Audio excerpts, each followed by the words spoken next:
नमस्कार, मैं विनय शर्मा। आज का हमारा टॉपिक रहेगा सिलेक्शन स्टेटमेंट्स। तो सिलेक्शन स्टेटमेंट्स होते क्या हैं? C C plus plus provides execution of statements conditionally. यानी हम कुछ स्टेटमेंट्स का एग्जीक्यूशन कंडीशन के बेसिस पर करा सकते हैं, सिलेक्ट कर सकते हैं कि किस पर्टिकुलर इंस्ट्रक्शन या किस पर्टिकुलर ब्लॉक का हम एग्जीक्यूशन कराना चाहते हैं। तो a particular block या particular instruction is executed if and only if the execution if the condition is true.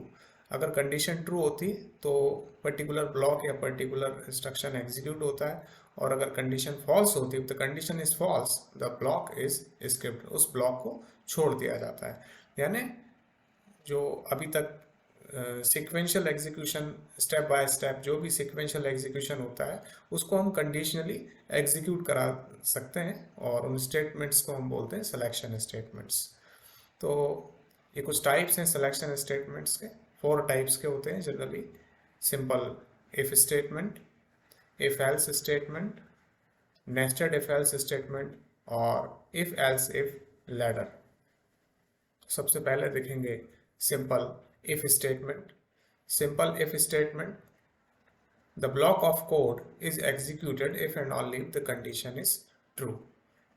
अगर कंडीशन, पर्टिकुलर कंडीशन ट्रू है तो उस इफ स्टेटमेंट के अंदर का ब्लॉक एग्जीक्यूट हो जाता है। यानी उस कंडीशन पर जो ब्लॉक हम एग्जीक्यूट कराना चाहते हैं वो ब्लॉक ऑफ इंस्ट्रक्शंस एग्जीक्यूट होता है, और अगर कंडीशन फॉल्स होती है तो वो ब्लॉक स्किप हो जाता है। सिंपल इफ स्टेटमेंट है।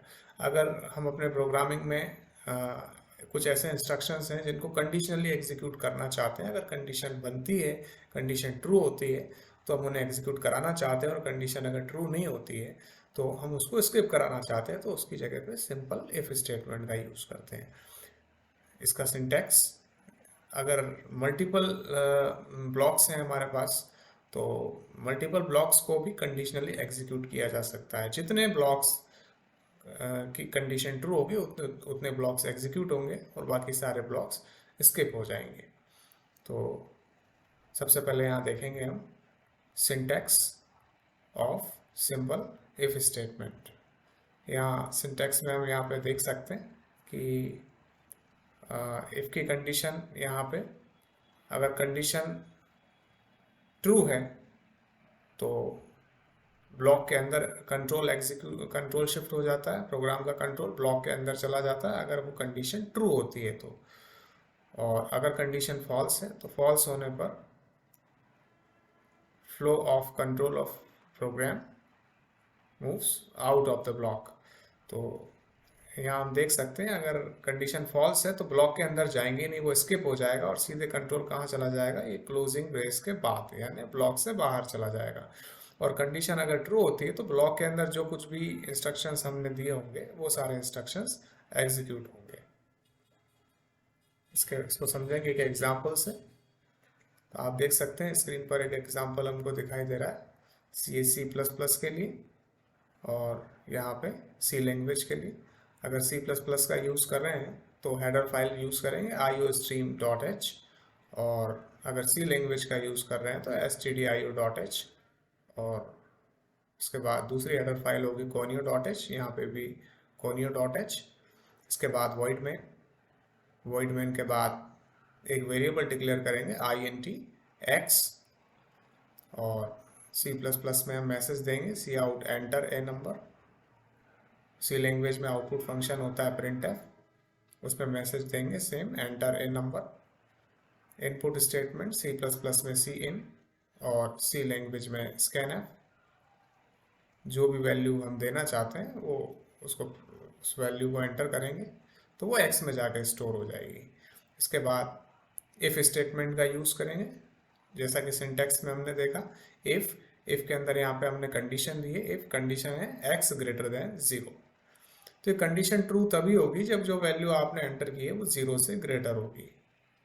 अगर वो वैल्यू 0 से ग्रेटर होती है तो हमने अंदर मैसेज दिया हुआ printf the number is positive, यानी अगर आपने 0 से बड़ा नंबर एंटर किया होगा तो ही हम इस ब्लॉक के अंदर एग्जीक्यूशन होगा, और अगर आपने नंबर 0 से लेस या 0 एंटर किया है तो ब्लॉक स्किप हो जाएगा। इसके बाद गेट सी एच और क्लोजिंग ब्रेस। इसका आउटपुट देखेंगे हम। सबसे पहले आपने मैसेज दिया हुआ है एंटर ए नंबर, तो स्क्रीन पे हमको दिखाई देगा एंटर ए नंबर। यह आपको स्क्रीन पे दिखाई दे रहा है एंटर ए नंबर। आपने नंबर एंटर किया 5, तो 5x में जाके स्टोर हो जाएगा और फिर कंडीशन चेक होगी। यहाँ पे कंडीशन अगर x greater than 0, 5 definitely greater से 0 से ग्रेटर है, तो फिर हम लूप के अंदर सिलेक्शन स्टेटमेंट की बॉडी के अंदर जाएंगे, ब्लॉक के अंदर, और उस ब्लॉक के अंदर जो भी मैसेज दिया होगा, जो इंस्ट्रक्शन आपने दिया होगा वो एग्जीक्यूट होगा, और वहाँ पे आपने इंस्ट्रक्शन दिया है द नंबर इज पॉजिटिव, तो नंबर इज पॉजिटिव यहाँ पर आउटपुट मिल जाएगा।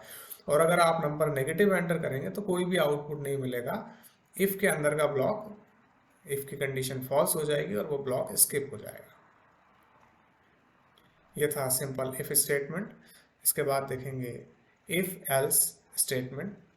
इफ एल्स स्टेटमेंट में किसी पर्टिकुलर कंडीशन में, अभी तक हमने सिंपल इफ स्टेटमेंट में देखा था कि एक पर्टिकुलर कंडीशन के ट्रू होने पर ही पर्टिकुलर ब्लॉक एग्जीक्यूट होता था, और अगर हम किसी पर्टिकुलर कंडीशन पर 2 ऑपरेशंस एग्जीक्यूट कराना चाहते हैं तो इफ एल्स स्टेटमेंट का यूज करते हैं। The if else statement is use to perform 2 operations for a single condition.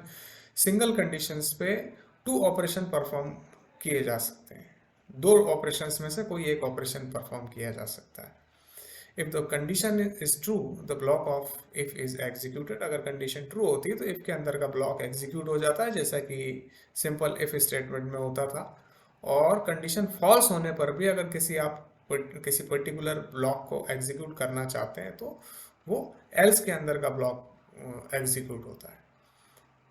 तो आप यहाँ पे देख सकते हैं कि अगर कंडीशन ट्रू है तो भी एक पर्टिकुलर ब्लॉक एग्जीक्यूट हो रहा है, और फॉल्स होने पर भी कोई दूसरा ब्लॉक जो एल्स के अंदर लिया गया है वो एग्जीक्यूट हो रहा है ना। दोनों ही कंडीशंस में ट्रू होने पर भी एग्जीक्यूशन होता है, फॉल्स होने पर भी एग्जीक्यूशन होता है किसी पर्टिकुलर ब्लॉक का, जो कि सिंपल इफ स्टेटमेंट में नहीं होता। If and else block can not be executed simultaneously. एक साथ एग्जीक्यूशन नहीं होगा दोनों ही ब्लॉक्स का, यानी या तो इफ के अंदर का ब्लॉक एग्जीक्यूट होगा, और अगर इफ के अंदर का ब्लॉक एग्जीक्यूट होता है तो एल्स के अंदर का ब्लॉक स्किप हो जाएगा, और इफ के अंदर का ब्लॉक अगर स्किप होता है तो एल्स के अंदर का ब्लॉक डेफिनेटली एग्जीक्यूट होगा। दोनों ब्लॉक्स एक साथ एग्जीक्यूट नहीं होते। जैसे किसी ट्यूबलाइट को ऑन ऑफ करने का स्विच है, तो एट अ टाइम या तो ऑफ हो सकता है या वो ऑन हो सकता है, ऑन और ऑफ एक साथ नहीं हो सकता है। इसी तरह से कुछ इफ एल्स स्टेटमेंट है। इसका सिंटैक्स हम यहाँ पे देखेंगे। आप सिंटैक्स देख सकते हैं। आई एफ, इफ के अंदर कंडीशन, कंडीशन अगर ट्रू होती है तो इफ के ब्लॉक के अंदर जाएंगे, और एल्स का ब्लॉक स्किप हो जाएगा, उसके अंदर नहीं जाएंगे। और अगर इफ की कंडीशन फॉल्स होती है तो कंट्रोल कहाँ पर शिफ्ट होगा, सीधे एल्स ब्लॉक के अंदर शिफ्ट होगा। यहाँ आप देख सकते हैं एग्जीक्यूशन किस तरह से होता है। ट्रू होने पर इफ ब्लॉक के अंदर का एग्जीक्यूशन, और फॉल्स होने पर एल्स ब्लॉक के अंदर का एग्जीक्यूशन होता है। एक एग्जांपल से इसको समझेंगे। आप एक एग्जांपल स्क्रीन पे देख सकते हैं। Hash include stdio.h conio.h void main, एक वेरिएबल डिक्लेयर कर लिया हमने intx, और printf एक मैसेज दे दिया एंटर ए नंबर। इसके बाद input function scanf %d %x, जो भी वैल्यू आप एंटर करेंगे वो x में जाके स्टोर हो जाएगी। और फिर इसके बाद यहाँ पे कंडीशन यूज़ की है हमने इफ ब्लॉक के अंदर, इफ x ग्रेटर देन 0।